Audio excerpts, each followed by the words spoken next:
Confiance renouvelée d'apporter encore la parole en ce matin de notre samedi, le dernier samedi du mois.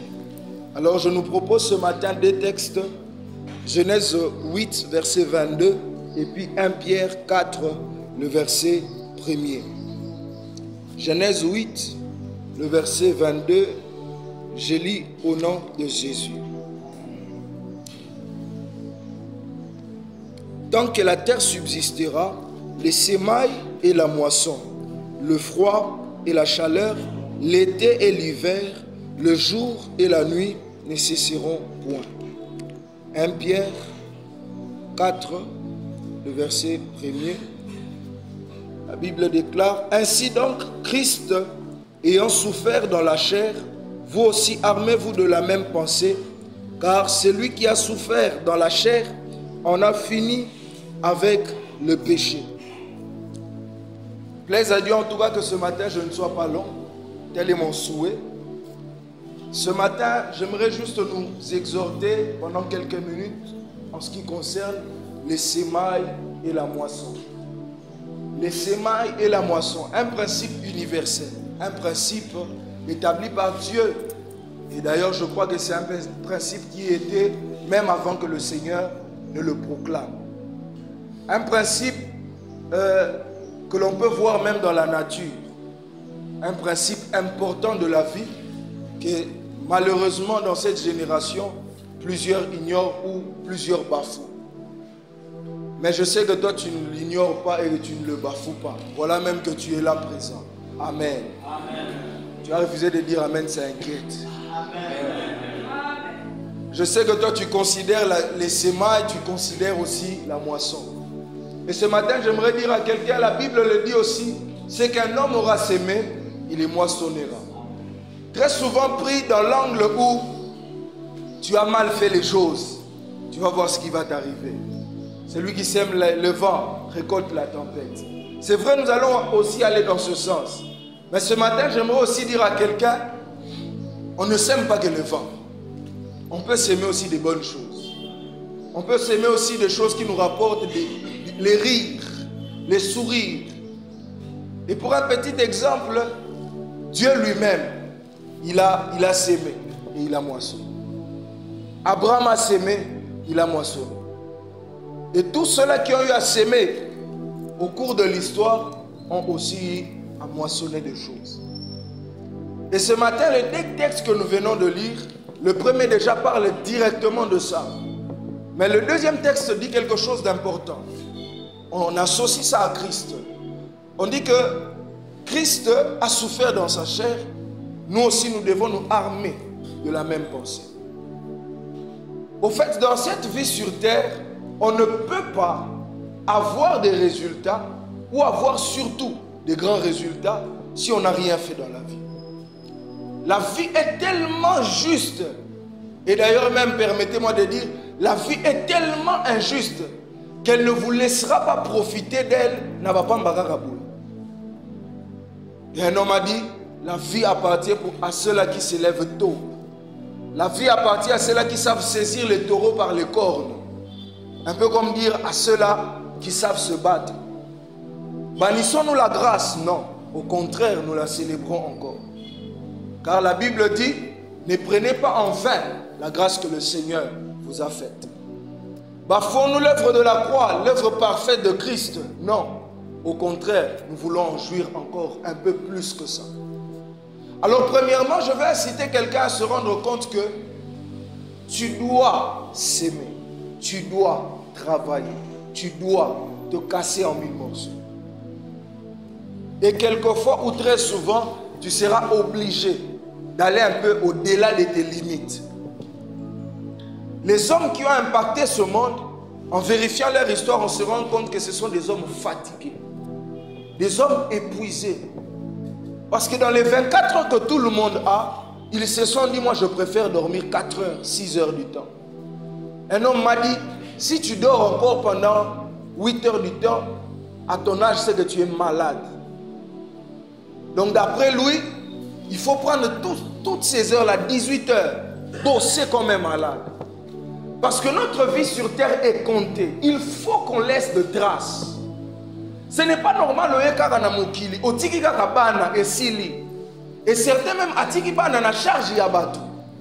Il faut que notre trace sur terre soit presque indélébile, si pas indélébile.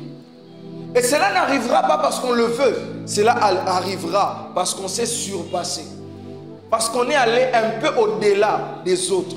Parce qu'on s'est démarqué de ceux de notre génération.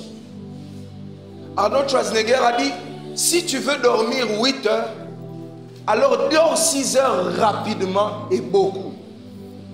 Donc il veut dire, prends toute l'énergie que tu veux dormir 8 heures, dors ça 6 heures du temps. Il dit, dors vite, ne dors pas beaucoup. Ces hommes sont des fois des païens et sont des fois même des occultistes. Mais ont compris ce principe. Que des fois, nous qui sommes dans la lumière, nous refusons d'accepter. Ou plutôt, nous sommes trop fatigués pour le faire. Ce matin, j'aimerais dire à quelqu'un, même vivre la vie de la grâce te demandera des sacrifices. La chair est faible. Qui pourra tenir pleinement et dire, non, du 1er au 30 en tout cas, même dans mes pensées, je n'ai jamais été bougé. La première raison pour laquelle nous devons nous sacrifier ou faire des sacrifices, c'est le fait que nous avons la chair. La chair va nous jouer des tours. Là, je suis encore dans le domaine spirituel. Je préfère commencer là. La chair va nous jouer des tours. La chair va essayer de nous ramener vers le bas. Tant qu'on sera dans cette enveloppe, quelque part, nous serons réclamés. Même pas d'abord par les liens spirituels, mais par les désirs de la chair. Et comme toujours, au départ, ce n'est pas un péché. Avoir envie de manger, avoir envie de se vêtir, avoir envie de ceci. Mais la chair a une manie telle qu'elle te poussera seulement au bout. Comme quelqu'un dit, on l'a tissé, on peut s'y aller, on met à même et puis dans ce cas, on s'est levé l'autre côté. La chair. Alors donc, dès la chair nous demandera une vie de privation et de sacrifice. Un homme qui veut vivre une vie spirituelle sera obligé de vivre une vie de sacrifice. Non pas parce que le sacrifice de Jésus n'est pas parfait ou ne suffit pas, mais parce que sa chair va l'interdire de vivre pleinement l'œuvre de la croix. Alors il nous sera plus qu'important de travailler sur notre chair, de la priver de certaines choses. C'est comme ça que moi j'exhorte surtout ceux-là qui sont appelés au ministère, les longues prières sont importantes. Dieu ne nous écoute pas parce qu'on a beaucoup prié ou longtemps, mais les longues prières seront importantes. Jésus a prié toute la nuit, simplement pour choisir des hommes qu'il connaissait déjà. La question est de savoir, mais tu savais déjà pourquoi tu as prié longtemps. Jésus lui-même, avant de commencer son ministère, il jeûne pendant 40 jours. Je pose la question, mais Jésus, la Bible dit dans Philippiens que tu es égal à Dieu. Mais comment donc tu es obligé de jeûner? L'enveloppe que nous portons demande une façon de la dompter, de l'apprivoiser. Il y a même un secteur, il y a spiritualité. Sinon, ça ne marchera pas. Celui qui vous a dit que la vie chrétienne, c'est une vie en rose, c'était un menteur ou bien c'est quelqu'un qui voulait vous cajoler. Ou peut-être il avait vraiment un souci que vous puissiez commencer cette vie chrétienne. Mais la vie chrétienne est une belle vie, mais qui demande de sacrifice. Il y aura des choses qui ne seront pas des péchés, mais que le Seigneur nous interdira, ou plutôt qui sera non important pour nos vies. Quelqu'un me pose la question, est-ce qu'aller au bar, c'est un péché? Je lui dis, je réponds d'abord en tant qu'humain, mais je veux te répondre aussi, pas au nom de Dieu, mais en tant que quelqu'un qui a des principes, point barre. Parce que si je dois te répondre avec la Bible, c'est un problème. Parce qu'on va entrer dans ce que toi tu ne crois pas. En finalité, c'est clair déjà, on n'a pas de réponse. Je lui dis, bon, tu veux aller au bar, pas de problème. Mais allons d'abord vérifier qu'est-ce que nous allons chercher au bar. De un, nous dépensons, pas de problème. On est libre de jouir et pleinement de la vie. La vie est courte, il faut en jouir. Mais entre nous soit dit, la bière déjà que tu consommes te poussera à des pulsions, te poussera même à t'enivrer. La bière que tu vas consommer là, ou les gens que tu vas trouver là, n'ont pas le même mental que toi. En tout cas, je ne vois pas quelqu'un mal habillé au bar et puis tu viens lui dire, Sœur, au tu m'avais pour nani. Pour déjà, tant que tu es sœur, à ce moment là, il y a un problème, il y a moutou. Alors, qui veut dire, je sirote ma petite bière, je n'ai fait de péché envers personne. J'ai gardé ma vie. Mais mes yeux ont vu bien ce qu'il ne fallait pas voir ce jour-là. Et comme David, oh, le vieux est sorti calmement pour vivre son balcon, son argent. On lui a dit, roi, repose-toi aujourd'hui. Mais ce jour-là, ses yeux sont tombés sur ce qu'il ne fallait pas. Et David a ouvert une porte au diable qu'il a saccagé ce jour-là. Alors je réponds aussi ce matin, certains lieux, en tout cas je vous réponds à la manière des hommes, ce n'est pas un péché. Et ça va vous pousser à pécher. Jésus dit, un peu de levain fait lever la pâte. Il y a des choses qui en soi ne seront pas des péchés, mais qui seront des très bons conducteurs de péché. Le fil de courant en soi n'est pas du courant, mais c'est un conducteur du courant. Tu n'as pas touché l'électricité, mais tu as touché les fils qui peuvent conduire l'électricité jusqu'à ton corps et te tuer. Bien-aimés dans le Seigneur, il nous faudra de sacrifices. Il nous faudra des privations. Est-ce que j'ai dit ici que boire la bière c'est un péché? Oui. Non. Moi j'ai dit oui. À la manière des hommes, non. Aller dans un bar c'est un péché. J'ai dit oui. Et j'ai dit non. Avec ce que j'ai dit, vous êtes libre de choisir et de comprendre où vous allez. J'ai appris, je n'ai pas une certitude, mais on me dit, dans des pays évolués, les enfants des sénateurs regardent la télé à 13 ans. Ceux qui doivent devenir des présidents commencent à se préparer dès le bas âge. Lui, il ne regarde pas seulement la télé, mais il se concentre sur des livres. Il se cultive. Le jour où il doit commencer à regarder la télé, on se rassure que ce petit-là regarde les programmes qui vont lui montrer où est-ce qu'il est en train d'aller. Il doit lire les histoires des présidents pour comprendre celui-ci a échoué où, celui-ci a réussi où, et qu'est-ce que lui, il doit faire pour ne pas échouer et pour réussir. Mais j'ai quelquefois rencontré des enfants de moins de 10 ans, mais qui te chantent une chanson avec des insanités que même toi-même, tu ne peux pas prononcer dans ta chambre. Bien-aimés dans le Seigneur, il nous faudra des sacrifices. Il nous faudra des privations. Prendre soin de soi ne sera pas un péché. Je vois déjà une sœur me dire,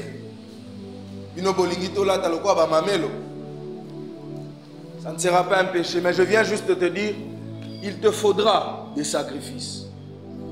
Il y aura des hommes qui ne vont jamais, au grand jamais, saluer certaines femmes dans certains accoutrements ou dans certains langages. Ce n'est pas qu'elles ne sont pas belles, elles le sont terriblement. Mais le gars est tellement focus sur sa vie qu'il s'est dit, je touche à cette femme, je perds toute ma vie. Bien-aimés dans le Seigneur, il nous faudra des sacrifices et des privations. Mais aussi dans la vie où nous sommes en train de mener, bien-aimés, nous avons des travaux que nous faisons. Et surtout vers la fin, je compte vraiment encourager quelqu'un à se dire, même si tu as sémé, tu as ressémé, ça n'a pas marché, continue de s'aimer. Il n'y a aucune sémence faite avec le Seigneur qui va aller en vain comme ça. Sème ta vie. Travaille dur. Sans vanter qui que ce soit. Personnellement, quand je vois le DG travailler, je dis toujours aux autres personnes, moi et toi, on n'a pas le droit de se fatiguer. Parce que des fois, quand nous, on doit rentrer à la maison, c'est quand lui, il rentre encore travailler. Alors je me dis, oh, ok. Peut-être de là où nous sommes, en le regardant, nous nous disons, oh, il faut payer maner. Mais il se sacrifie encore. Alors il est important de comprendre que il nous faudra des sacrifices, des privations. Est-ce qu'il n'a pas le droit de se détendre comme certaines personnes élevées dans cette ville peuvent le faire? Oh oui. Mais la vie nous demande quelques sacrifices et quelques privations. Nous ne réussirons pas parce que nous sommes beaux. Nous ne réussirons pas parce que nous le voulons. Nous réussirons parce que nous travaillons sur nous. Et je veux aussi inciter quelqu'un ce matin à travailler dur. Pourquoi? Le travail dur que vous exercez sur vous est plus important que les résultats que vous donnerez demain. Parce qu'en poursuivant un objectif, le plus important, ce n'est pas seulement de l'atteindre, mais c'est la personne que vous devenez en travaillant pour atteindre ces processus. Et remarquez dans vos vies, il y a même des projets sur lesquels vous avez échoué. Mais la personne que vous êtes devenu en travaillant sur ce projet est plus important, est devenu plus important que l'objectif que vous vouliez atteindre. Alors sacrifiez-vous encore, même si hier ça n'a pas marché.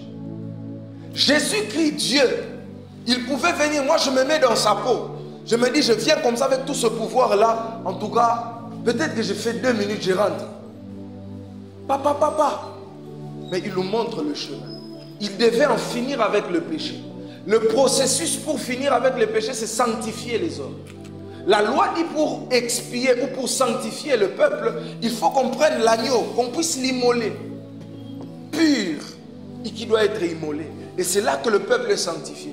Alors lui-même qui a créé ces principes, il entre dans le principe. Il se sacrifie. Pourquoi pas il pouvait dire, bon, vous êtes sanctifiés au nom de Jésus. D'ailleurs, il a prononcé ça. En disant que les paroles qu'il donnait pouvaient sanctifier.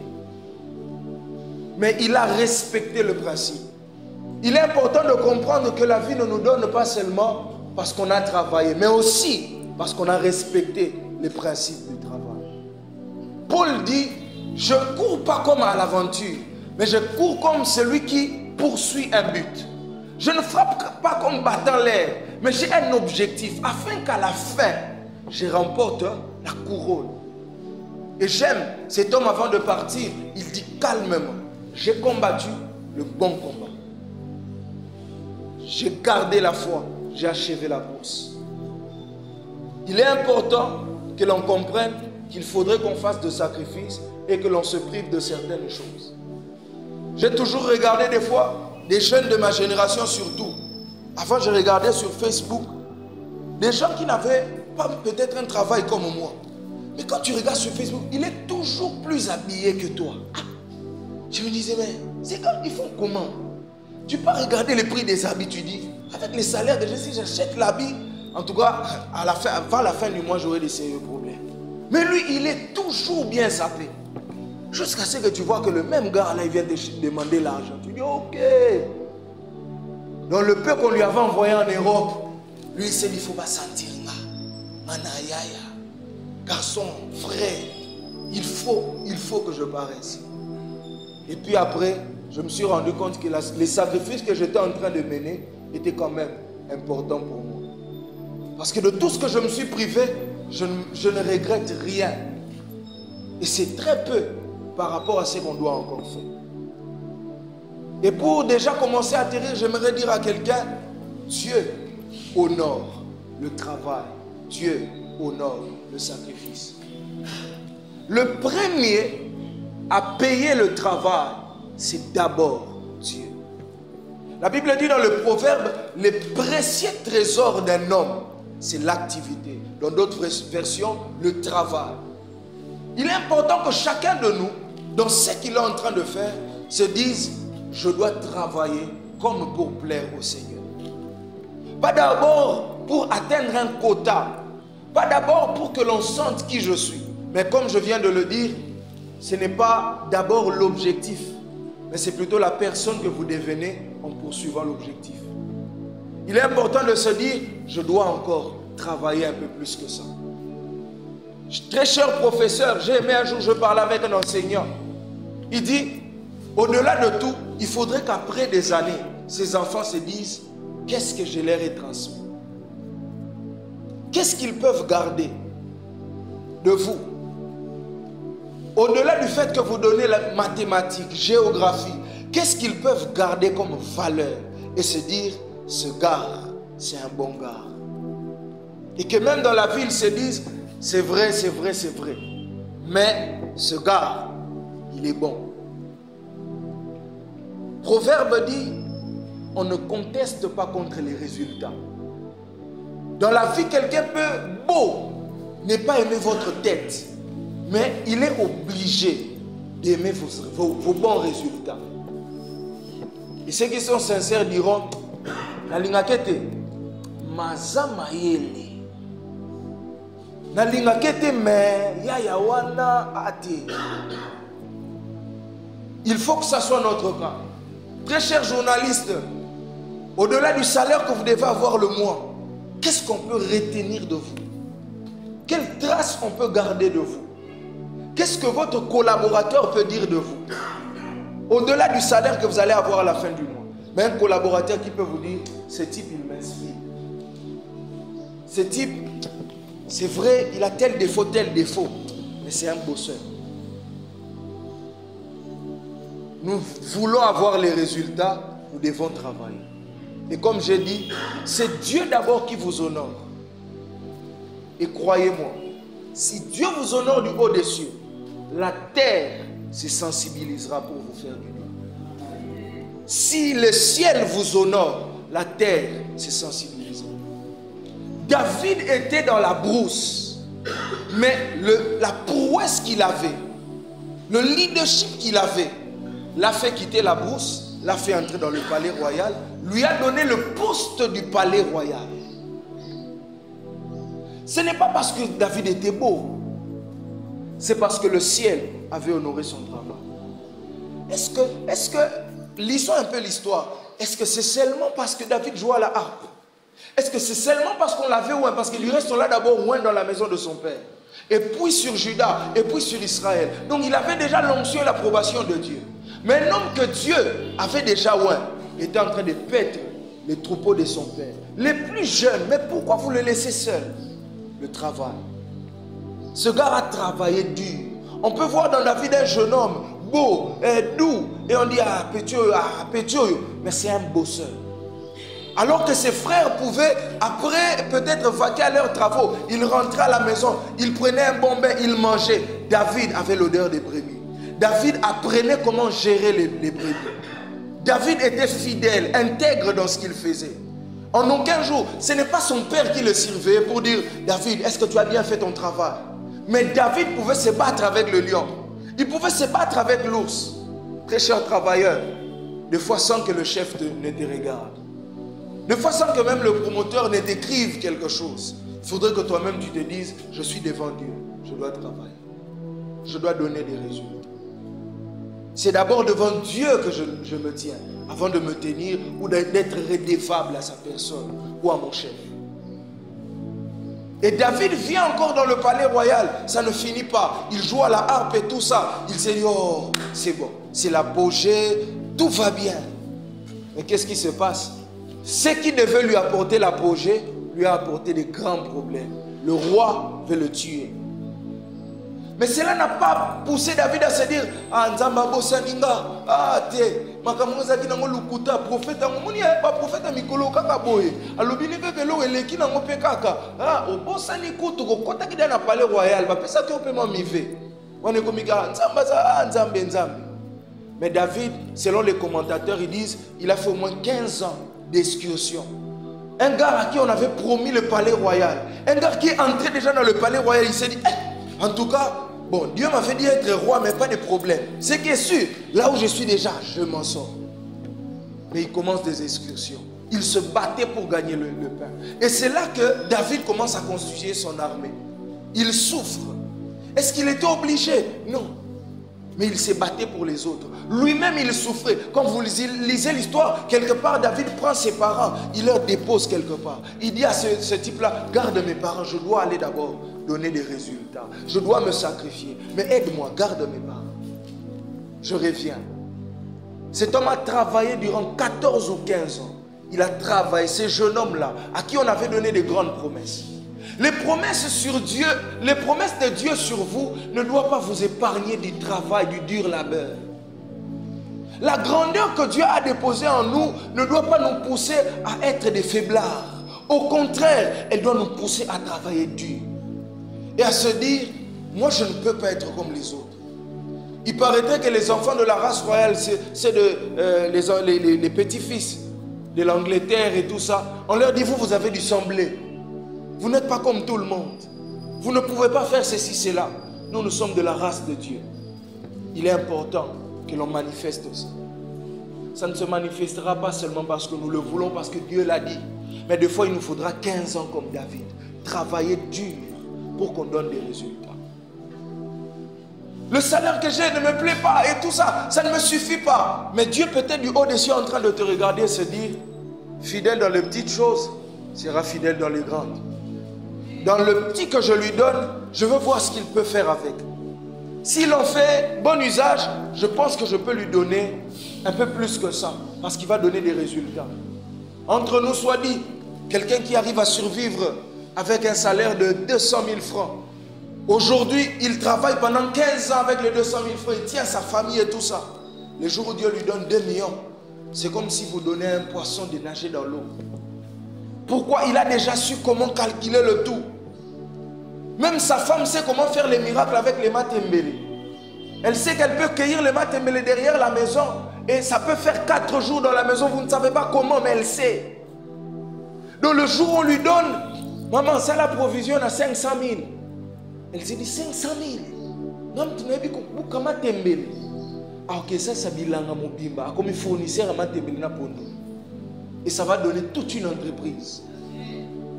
C'est comme ça, des fois, j'ai prié Dieu, que Dieu aide nos sœurs de cette génération à un peu souffrir. À un peu souffrir. Même si tu ne dis pas Amen, que Dieu t'aide. Parce que ça sera important. Le frère là qui est en train de se battre et de réfléchir. Vous savez, gérer une femme dans ce siècle, c'est pas évident. Ah, vous avez compris. C'est pas évident. Donc le gars, il bosse. Donc avoir une femme qui va t'aider à bâtir des entreprises, c'est presque de l'or dans cette génération. Ma soeur, ton mariage, tes entreprises sont là. Bosse-tu. Cher frère, mais bateau, na pourquoi? Na tongo. Parce que moi quelque chose, il na mesa pour affronter vie sous. Il te faudra de sacrifice. Tu ne te sanctifies pas pour aller au ciel, tu te sanctifies d'abord pour vivre une vie spirituelle avec Dieu. Tu te sanctifies, tu te mets à part parce que tu as une destinée glorieuse. Tu ne feras pas tout comme tout le monde parce que tu n'es pas tout le monde. Il y a beaucoup de gens qui s'attendent à toi. Il y a des gens aujourd'hui qui réussissent, qui échouent. La famille va avoir aucun impact. Mais toi, tu es l'aîné. Il y a des petits frères qui te regardent et se disent, il y a un faux et simbakaka. Il y a des hommes comme nous là, tu dois prier. Même si Dieu n'exauce pas, tu dis Dieu, soit toi tu meurs, soit tu exauces. Parce que si tu sors de la retraite, avant même de sortir, tu as des messages, des rêves. Ma mère, elle est intercesseur des gens auprès de moi. Donc elle récolte les sujets de prière de toute la famille. Et puis elle m'appelle pendant 10 minutes. Donc, même si je vais abandonner, quand on t'écrit un message, un audio de 10 minutes, tu te rends compte que ah ouais. Pour stress, on a les boumous. Et les qui? Parce que je dois me dire, il y a des gens qui m'attendent. Si on a aussi une aventure, on a lobby, ça limité. On a aventurier. Donc il faut qu'après, na loki nzambe, na yebisi bon makambo nzambe, ah, vous avez musala nzambe. Bien-aimé dans le Seigneur, même si tu n'es pas pasteur, même si tu n'es pas appelé à être frère et tout consort, la vie te demandera de compte. Même si tu es le cadet de ta famille, tu as un rôle à jouer sur terre. N'entre pas dans les jeux de ce type qui n'a rien à perdre. N'entre pas dans les jeux de cette fille qui n'a rien à perdre. Tu as des choses à perdre. Toi, ta vie, elle est précieuse. Toi, tes travaux, c'est précieux. Tu ne peux pas dormir comme lui. Tu ne peux pas travailler comme lui. Aujourd'hui, si toi, tu perds ton travail, ce n'est pas comme si lui perdait son travail. J'ai entendu quelqu'un dire, si comme tu as déjà na bar. Alinga yebiso lelo ata na perdre musala na kokende lisusu bar na kozwa musala yo kosala kindumba kozwa musala ato sali yango réputation ne ko beba Et puis ça va nous souba meka ko ça buzo bate au sali kangi omba moko. Batu ba sala buzo be sala pe l'autre côté. Mais jour yo simbi kaka be pour azuize. Pourquoi? Parce que ta destinée est glorieuse. Parce que toi, tu es précieux. Je voulais terminer en disant Amen. Mais j'aimerais dire, permettez-moi, un bon entendeur. Que Dieu vous bénisse.